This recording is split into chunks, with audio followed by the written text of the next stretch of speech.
What do you get when you have a dragon that only seeks to destroy face off against a knight who refuses to yield? You get a fantastic semifinal match for a tournament, that's for sure. It's the semifinals of the Barron City Circuit. In today's match, we have Charlie Burnham versus Tekai Hebinaga. Tekai is a series rival with over 30 consecutive wins on her name. And I say her because Tekai is secretly a girl but is pretending to be a guy. So if the subtitles call her a he, that's why. We don't really know why she's pretending to be a guy yet, but we'll probably figure out at some point. Or just for the sake of a twist, who knows. Charlie is the best friend of the series protagonist, Vincent. He joined this tournament to help Vincent get back his Nightmare Magician from Tekai, whom did not steal it. Vincent put up in a wager that he lost fair and square. Charlie's also here to protect his title, for you see, Charlie won last year's tournament, so why not try for 2 in a row? Though unbeknownst to anyone, Charlie is going into this duel with a serious injury that he suffered in a previous episode.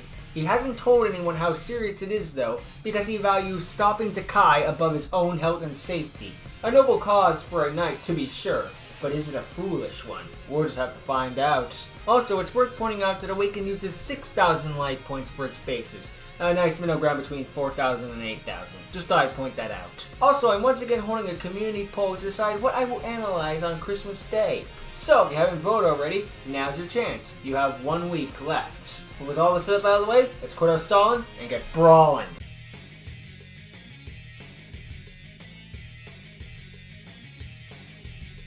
The duel begins and Tekai goes first. She draws her opening hand, which consists of Wanted, Seeker of Sinful Spoils, Ash Blossom and Joyous Springs, Infinite Impermanence, and 2 mysterious cards. Now, as for the 2 mysterious cards, one of them has never seen her use and is just discard fodder, so we're gonna say it's Nightmare Magician, just to rub it in Vincent's face.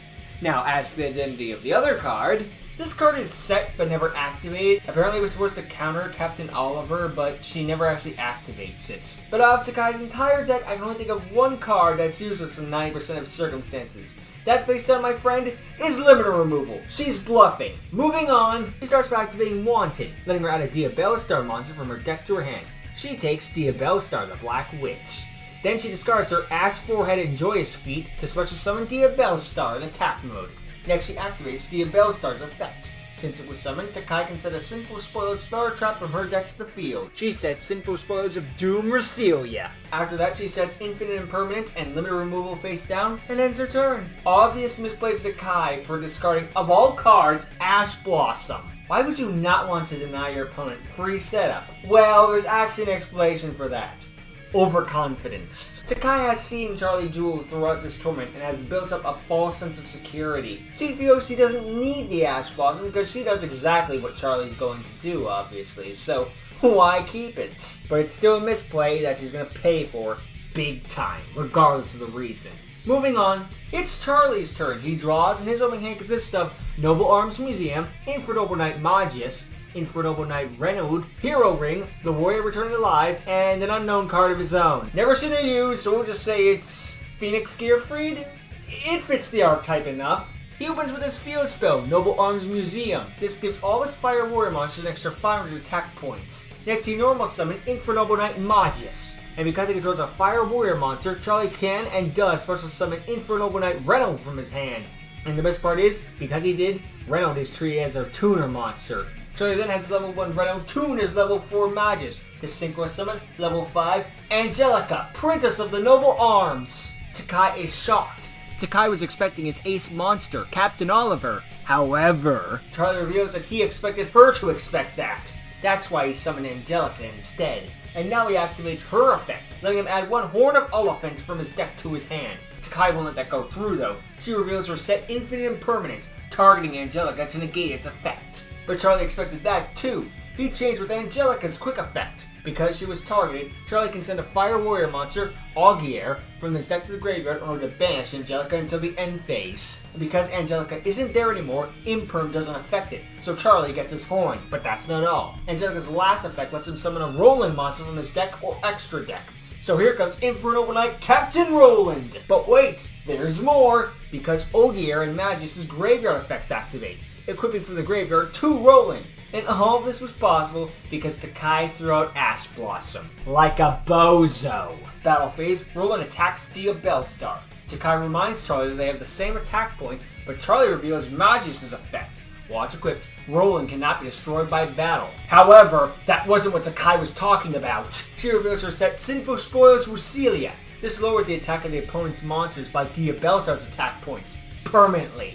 And should they hit 0, the monster is instantly destroyed. Roland's attack falls to 0, but it isn't destroyed. The attack goes through, and Charlie loses 2,500 life points. Tekai asks how Roland lived to see the battle, and Charlie reveals that thanks to Augier's effect, the equipped monster cannot be destroyed by card effects. Charlie admits that he got a little overconfident there, but says that it won't happen again. Main phase 2, he sets Hero Ring face down and ends his turn, and because he did, Angelica returns to the field in defense position. And just for the record, if Tekai had kept Ash, Charlie would make Angelica. Tekai activates Ash. Ash doesn't target, so Charlie has to come up with a plan B. That said, he isn't completely screwed. He can equip Angelica with Magius from the graveyard to get battle protection, though it still only has 1700 attack points, so Tekai could just use Rusilia to destroy it that way. And Rusilia doesn't target, so again, Angelica is screwed. Granted, he could also pay 1200 life points to search another Noble Arms card and try to make a comeback, but I think I made it pretty clear that if Tekai just held on to Ash, she wouldn't be in this mess right now. Though at least it was a misplay due to good character writing and not because she's an idiot. Charlie isn't off scot-free though, because he knew that she set Rusilia. I get that he had a sense of safety due to his double protection, but that's still reckless regardless. And it's not like he said, well, at least I got that Rusilia off the field, like that was his plan or something. No, he admits that he misplayed, which is noble in its own way, but a misplay is still a misplay. Enough about that though, let's get back to the duel. In between turns, Tekai admits she underestimated Charlie. In her winning streak across Astrovia, she never had an actual challenge. But last year's champion Charlie is clearly of a different breed from all of them. So from here on out, the gloves are off. It's Tekai's turn. She draws against Snake Eyes Ash. During the standby phase, Rusilia's other effect sends Diabellstar straight to the graveyard. Main phase 1, she normal summons Snake Eye Ash. Its effect activates, letting Tekai add a level 1 fire monster from her deck to her hand. She takes Snake Eye Poplar. And because Poplar was added to the hand via card effect, she can special summon it. She does this, and since Poplar was summoned, Tekai may add any Snake Eye spell or trap from deck to hand. She takes Divine Temple of the Snake Eye. Next, she activates this field spell, and on activation it lets Tekai place a Snake Eyes monster from her hand, deck, or graveyard in the spell or trap zone. She places Birch from the deck as a continuous spell. It also gives all of her level 1 fire monsters an extra 1100 attack points. But that's meaningless to her right now, because she activates Ash's other effect, setting itself in another face-up card like Birch to the graveyard to special summon any Snake Eyes monster from her deck that she wants. And she chooses her ace. Come forth, Snake Eyes Floppers Dragon!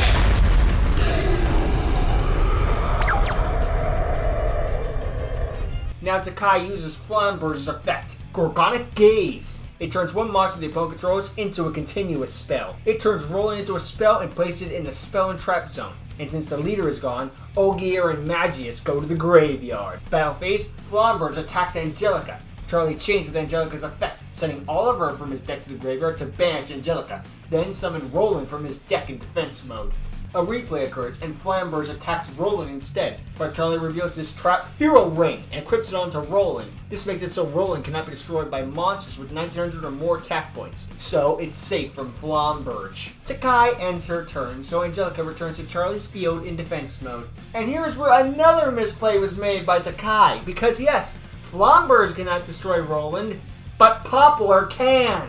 It has 1800 attack points, so it can easily beat over Roland, and that would have a knock-on effect because, spoilers, Charlie's gonna make a big comeback next turn, so killing this monster now would save her from the comeback next turn. So that's 2 times, granted unknowingly, that Tekai could have prevented a massive comeback, and 2 times that she chose not to. My only explanation as to why is because Charlie's playstyle is throwing her so far off her game that she's not thinking straight and just forgot to attack with Poplar. Charlie's giving her an actual challenge and doing damage to her psyche, making her lose focus. Or she just really wanted her Flamberge to kill it. That's possible too.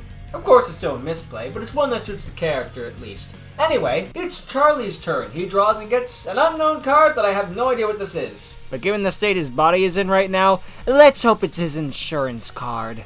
he activates one of his museum's other effects. At the cost of 1200 life points, he can add a Noble Arms equipped spell from his deck to his hand.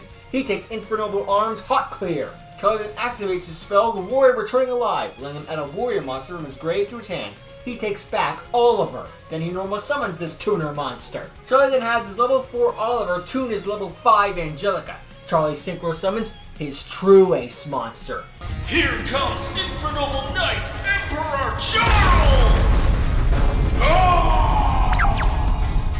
Now Charlie activates Oliver, Augier, and Magus, his graveyard effect, equipping them onto Charles. This means that Charles cannot be targeted or destroyed by card effects, nor destroyed in battle. In addition, once per turn, if a card is equipped to Charles, Charles can destroy one card the opponent controls. Charles destroys Flombers, but, unfortunately for Charlie, when her dragon was targeted, Tekai used its quick effect, letting her special summon any monster on the field that's being treated as a continuous spell onto her field. Flombers is slain, but Roland is now Tekai's monster, and to make matters worse, once Flombers hits the graveyard, Tekai can summon 2 level 1 fire monsters from her graveyard in defense position. Birch and Ash are brought back. Charlie's fine with this though, because he equips Charles with Hot Clear, but doesn't stay around for long, because Charlie activates its effect, destroying it so that Charles can attack twice this turn. Battle phase, Charlie orders Charles to destroy Roland. Roland is slain and Tekai takes 1500 damage. And with its second swing, Charles attacks and destroys Poplar. Tekai takes another 1700 damage. But Tekai isn't worried. In fact, she's loving the feeling of battle. She gets so excited that her rune mark activates. What's a rune mark? Watch the series yourself, I'm not a cheat sheet. Tekai activates Poplar's effect since it left the field. It places itself in the spell or trap zone as a continuous spell. You ever feel like Snake Eyes were just a Crystal Beast do-over? Charlie ends his turn. It's Tekai's turn. She draws and gets Monster Reincarnation. She activates it, discarding her Nightmare Magician to add any monster from her graveyard to her hand. She takes Snake Eyes Flomber's Dragon. Now she sends Birch and Ash to the grave, so that Flombers is reawakened onto the field. But Charlie's ready. He activates Captain Roland's Graveyard Quick Effect, equipping it onto Charles and giving an extra 500 attack points. And since Charles was equipped with the card, one of Tekai's cards goes bye-bye. The dragon is slain yet again, but because it did, Poplar and Ash are revived. Tekai thanks Charlie for giving her 3 fire effect monsters, because now she uses all 3 of them to generate her circuit. She link summons Link 3, Promethean Princess, the Bestower of Flames. Tekai used the effect of her new Redhead. It revives any fire monster from Tekai's graveyard. The dragon is reignited once again. Tekai goes to use Flomber's Gorgonic Gaze, but finds that she can't, which is all thanks to Charlie's plan. She can't make any monsters continuous spells because all of his back row is full. Charlie outsmarted her. Tekai gives him credit for the smart play and has no more moves left to make. She ends her turn.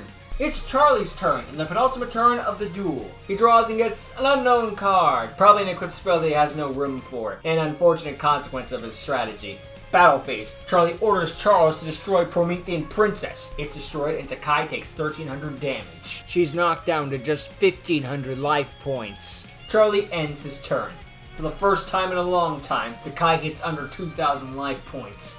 It's Tekai's turn, and the final turn of the duel. And she's actually starting to get worried now. She draws and gets Pot of Greed. She activates it, drawing Sinful Spoils of Subversion Snake Eyes and Harpy's Feather Duster. She activates Feather Duster, destroying every single card in Charlie's spell and trap zone. Charlie's plan that he's been working this whole duel for is destroyed in an instant. And now with 5 freshly opened zones, Tekai activates Flomber's Gorgonic Gaze, turning Charles into a continuous spell. Next, Tekai activates Sinful Spoils of Subversion Snake Eyes. This card is basically a spell version of Gorgonic Gaze, turning Roland into a continuous spell as well. Battle phase, Tekai compliments Charlie for being the first to make her try, then has Flombers attack his life points directly, winning the duel and advancing to the finals, and sending Charlie straight to the hospital. Though again, he was already injured before the duel started, so Tekai's hands are clean on this one.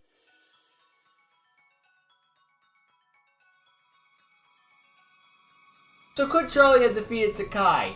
Sadly, no, I don't think so. Charlie did go into this duel having a solid game plan to beat Tekai. The problem was that Tekai just had the better cards at the end of the day. Oh, look at that. The meta deck did better than Inferno Knights. You know, that archetype that was good until Smoke Grenade got banned.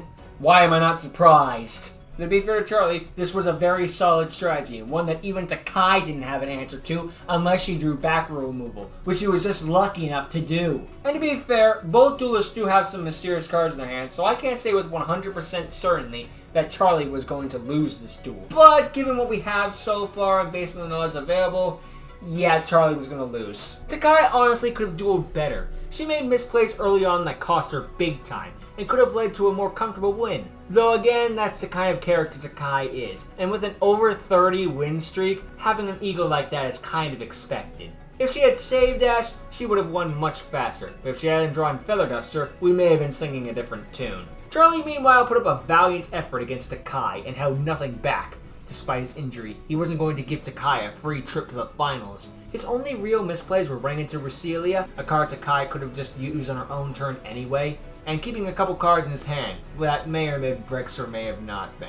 Every card counts when facing Tekai, but in the end, the Knight's Blade may have been broken, but his spirit lives on, and while the dragon continues to rampage, its reign of terror will soon come to an end. What do you all think? Did you notice any misplays that I missed? Let me know in the comments below, and be sure to check out Dealer and Fate's channel in the description. He makes shows like The Awakened, of course, but also The Chasers, and also a few meme videos thrown in there. Give it a watch if you're interested. Link is in the description. But with all that said, I thank you for watching. Hope you enjoyed. Hope to see all of you next time.